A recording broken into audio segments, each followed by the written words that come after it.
ಪ್ರಪಂಚದ 7 ಅದ್ಭುತಗಳ ಬಗ್ಗೆ ನೀವು ಕೇಳಿರಬಹುದು. ಆದರೆ ಭಾರತದ ಅದ್ಭುತಗಳು ಯಾವುವು? ಬನ್ನಿ ಈ ವಿಡಿಯೋದಲ್ಲಿ ತಿಳಿಯೋಣ. ಮೊದಲನೆಯದು ಕರ್ನಾಟಕದಲ್ಲಿರುವ ಗೊಮ್ಮಟೇಶ್ವರ ಪ್ರತಿಮೆ. ಒಂದೇ ಕಲ್ಲಿನಿಂದ ನಿರ್ಮಿಸಲಾಗಿದ್ದ 57 ಅಡಿ ಎತ್ತರದ ಅಪ್ರತಿಮೆಯು ಈ ವಿಶ್ವದ ಅತಿ ದೊಡ್ಡ ಏಕಶಿಲಾ ಪ್ರತಿಮೆಯಾಗಿದೆ. ನಮ್ಮ ಕರ್ನಾಟಕದ ಹೆಮ್ಮೆ ಎರಡನೆಯದು ನಮ್ಮ ಕರ್ನಾಟಕದಲ್ಲಿಯೇ ಇದೆ, ಹಂಪಿ. ಒಂದು ಕಾಲದಲ್ಲಿ ಇದು ಭಾರತದ ಅತ್ಯಂತ ಶ್ರೀಮಂತ ಮತ್ತು ಪ್ರಪಂಚದ 2ನೇ ದೊಡ್ಡ ನಗರವಾಗಿತ್ತು. ಮೂರನೆಯದು ಗೋಲ್ಡನ್ ಟೆಂಪಲ್. ಇದು ಪಂಜಾಬ್ನಲ್ಲಿದೆ.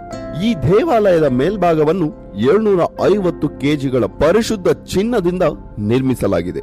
ನಾಲ್ಕನೆಯದು ಖಜುರಾಹೋ ಟೆಂಪಲ್ಸ್. ಇದು ಮಧ್ಯಪ್ರದೇಶದಲ್ಲಿರುವ ದೇವಸ್ಥಾನ. ಈ ದೇವಸ್ಥಾನ ಅತ್ಯಂತ ಅಸಾಧಾರಣವಾದ ಕೆತ್ತನೆಯನ್ನು ಮಾಡಲಾಗಿದೆ. ಐದನೆಯದು ಕೋನಾರ್ಕ್ ಸನ್ ಟೆಂಪಲ್.